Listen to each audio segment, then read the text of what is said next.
അസ്സലാമു അലൈക്കും വറഹ്മത്തുള്ളാഹി. ഇന്നത്തെ നമ്മളെ യാത്ര മലപ്പുറം ജില്ലയിലെ മമ്പുറം എന്ന സ്ഥലത്ത് അന്ത്യവിശ്രമം കൊള്ളുന്ന മഹാനായ ഖുത്ബുസ്സമാൻ മമ്പുറം ബഅലവി തങ്ങളുടെ മക്ബറയിലേക്കാണ്. 18-ാം നൂറ്റാണ്ടിലെ കേരളത്തിലെ ആത്മീയ മുസ്ലിം നേതാവും സ്വാതന്ത്ര്യ സമര സേനാനിയുമായിരുന്നു ഖുത്ബുസ്സമാൻ മമ്പുറം ബഅലവി തങ്ങൾ. മഹാനവറുകളുടെ മുഴുവൻ പേര് സയ്യിദ് അലവി ബിൻ മുഹമ്മദ് ബിൻ സഹൽ മൗലദവീല എന്നാണ്. സൂഫികളിലെ അത്യുന്നത സ്ഥാനമായ കുത്തുബായിട്ടാണ് മഹാനവറുകളെ കാണപ്പെടുന്നത്. മഹാനായ മമ്പുറം തങ്ങൾ ജനിക്കുന്നത് ഹിജ്റ 1166 യമനിലെ ഹളർമൗത്തിലെ തെരീമിലായിരുന്നു. മമ്പുറം തങ്ങളുടെ പിതാവിൻ്റെ പേര് മുഹമ്മദ് ബിനു സഹൽ മൗലദവീല എന്നും മാതാവിൻ്റെ പേര് ഫാത്തിമ ജിഫ്രി എന്നുമാണ്. ഇനി നമുക്ക് മമ്പുറം തങ്ങളുടെ ചരിത്രമൊന്ന് നോക്കാം. ചെറുപ്രായത്തിൽ തന്നെ മാതാവും പിതാവും നഷ്ടപ്പെട്ട മഹാനവറുകളെ വളർത്തിയത് മാതൃ സഹോദരി ഹമീദ എന്ന സഹോദരിയായിരുന്നു.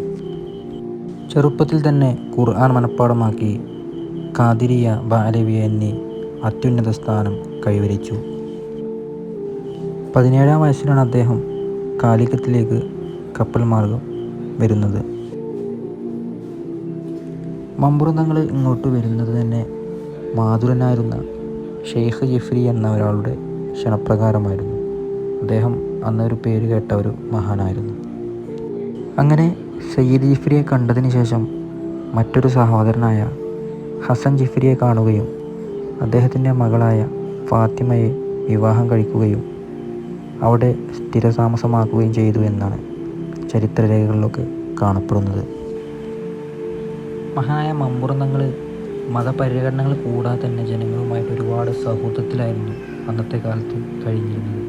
അതുകൊണ്ട് തന്നെ മമ്പുറം തങ്ങൾ അവരുടെ ഇടയിൽ ഒരു വലിയ മഹാനായി പേര് കേട്ടു. അങ്ങനെ ഒരുപാട് കറാമത്ത് എന്ന പേരിലുള്ള ഒട്ടേറെ അത്ഭുത സിദ്ധികളാണ് മഹാനവരുടെ അടുക്കൽ നിന്ന് കാണാൻ കഴിഞ്ഞത് ഒരുപാട് പേർക്ക്. അങ്ങനെ ജാതി മതഭേന്യേ ഒരുപാട് ആൾക്കാർ മഹാനവറുകളെ കാണാനും അതുപോലെ തന്നെ ഒരുപാട് പ്രശ്നങ്ങൾ കണ്ട് പരിഹരിക്കുവാനായും എത്തപ്പെടാൻ തുടങ്ങി. ജനങ്ങളുടെ ഇടയിലൊക്കെ വളരെ മതസൗഹാർദ്ദമായിട്ടും അതുപോലെ തന്നെ സൗഹാർദ്ദമായിട്ടായിരുന്നു അദ്ദേഹത്തിൻ്റെ പെരുമാറ്റം. മുസ്ലിങ്ങൾക്കിടയിൽ വിശുദ്ധ പദവിയായിരുന്നു മമ്പുറം തങ്ങൾക്ക് ഉണ്ടായിരുന്നത്. പ്രായഭേദമന്യേ മാപ്പിളമാർ അദ്ദേഹത്തെ ബഹുമാനിച്ചിരുന്നു. അന്നത്തെ കാലത്ത് സയ്യിദ് അലവി എന്ന പുണ്യ വ്യക്തിത്വമാണെന്നും അത്ഭുതങ്ങൾ കാട്ടാൻ കഴിവുള്ളവനാണെന്നും മാപ്പിളമാർ പരക്കെ വിശ്വസിച്ചിരുന്നു. അങ്ങനെ മുസ്ലിങ്ങൾക്ക് പുറമെ കീഴാണ ജനവിഭാഗങ്ങളും രക്ഷകൻ എന്ന പോലെ സയ്യിദ് അലവിയോട് ബഹുമാനം കാട്ടി. അനധികൃത വർഗങ്ങളോട് അദ്ദേഹം വളരെ പെരുമാറ്റമായിരുന്നു അദ്ദേഹത്തിൻ്റെ. ആഹാരം നൽകുകയും കാര്യങ്ങൾ ചോദിച്ചറിഞ്ഞ് സഹായിക്കുകയും ചെയ്തിരുന്നു അന്നത്തെ കാലത്ത് മഹാനവറുകളായ മമ്പുറം തങ്ങൾ. അലവിയാൽ നിർമ്മിക്കപ്പെട്ട കൊടിഞ്ഞിപ്പള്ളി പരിസരത്ത് കീഴാള ജാതികളിൽപ്പെട്ട മണ്ണന്മാരെയും ആശാരി, കല്ലാശ്ശേരി, കൊല്ലൻ എന്നീ വിഭാഗങ്ങൾക്ക് കുടിയവകാശം നൽകുകയും ചെയ്തു. കൊടിഞ്ഞിപ്പള്ളിയിലെ ആണ്ട് മൗലൂദുകൾ പോലുള്ള ചടങ്ങുകൾക്ക് ലഭിക്കുന്ന നേർച്ച ഭക്ഷണത്തിലെ ഒരു വിഹിതം അവർക്കും കുടുംബങ്ങൾക്കും നീക്കിവെക്കുകയും ചെയ്തു. അങ്ങനെ മുന്നീർ കൂളിയാട്ട മഹോത്സവം സയ്യിദ് അലവിയോടുള്ള അവരുടെ ബന്ധം ഒഴിവാക്കുന്ന ഒരു ഉത്സവമായി.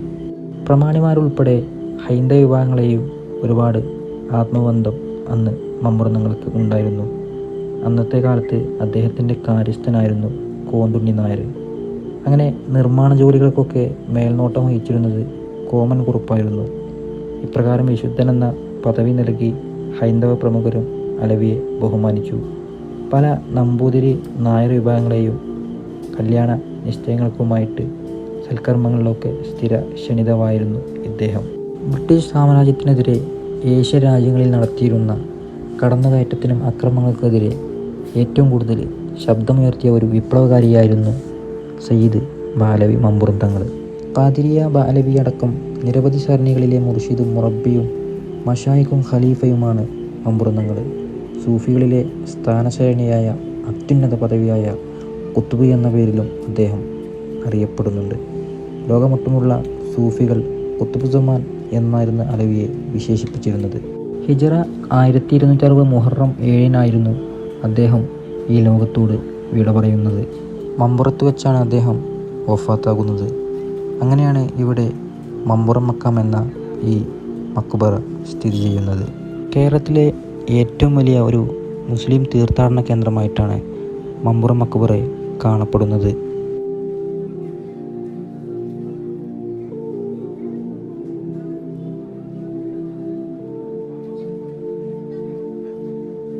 ജാതി മതഭേന്യേ ദൈനംദിനം ഒരുപാട് ജനങ്ങളാണ് ഇവിടേക്ക് സിയാറത്തിനായി എത്തപ്പെടുന്നത്.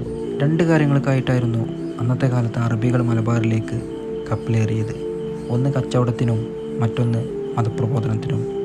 മതപ്രബോധനത്തിനായിട്ട് എത്തിയതാണ് പ്രവാചകൻ മുഹമ്മദ് നബി സല്ലല്ലാഹു അലൈഹി വസല്ലമയുടെ സയ്യിദ് വംശത്തിൽപ്പെട്ട മമ്പുറം തങ്ങളുടെ അമ്മാമന്മാരായ ഹസൻ ജിഫ്രിയും ഷെയ്ഖുൽ ജിഫ്രിയും. അന്നത്തെ കാലത്ത് ഒരുപാട് വരൾച്ചയൊക്കെ ഉണ്ടായിരുന്നൊരു കാലം ഉണ്ടായിരുന്നു. അങ്ങനെ ഈ വരൾച്ച വരുന്ന സമയത്തൊക്കെ എല്ലാവരും ബുദ്ധിമുട്ടുന്ന സമയത്ത് മമ്പുറം തങ്ങളുടെ അരികിൽ പോയിട്ട് പ്രാർത്ഥിക്കുമായിരുന്നു അത്രേ. അങ്ങനെ ഈ എല്ലാവരും ജാതി മതഭേന്യേ ചെന്ന് പ്രാർത്ഥിക്കുന്നതിന് ഉത്തരം പെട്ടെന്ന് തന്നെ കിട്ടിയിരുന്നു എന്നൊക്കെ ചരിത്രരേഖകളിൽ കാണപ്പെടുന്നു, വിശ്വസിക്കുകയും ചെയ്യുന്നു.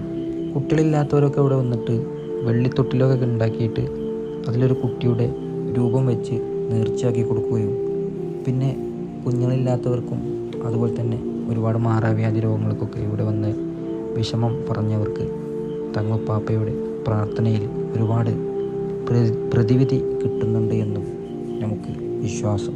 മമ്പുറം തങ്ങളുടെ ആണ്ട് നേർച്ച നടക്കുന്നത് എല്ലാ വർഷവും മുഹറം 1 മുതൽ 7 വരെയായിട്ടാണ്. ഖുതുബുസ്സമാൻ മമ്പുറം തങ്ങളുടെ ചരിത്രം നിങ്ങൾക്ക് ഇഷ്ടപ്പെട്ടു എന്ന് കരുതുന്നു. നല്ലൊരു വീഡിയോവുമായിട്ട് ചരിത്രവുമായിട്ട് നമുക്ക് വീണ്ടും കാണാമെന്ന പ്രാർത്ഥനയോടെ എല്ലാവരോടും അസ്സലാമു അലൈക്കും.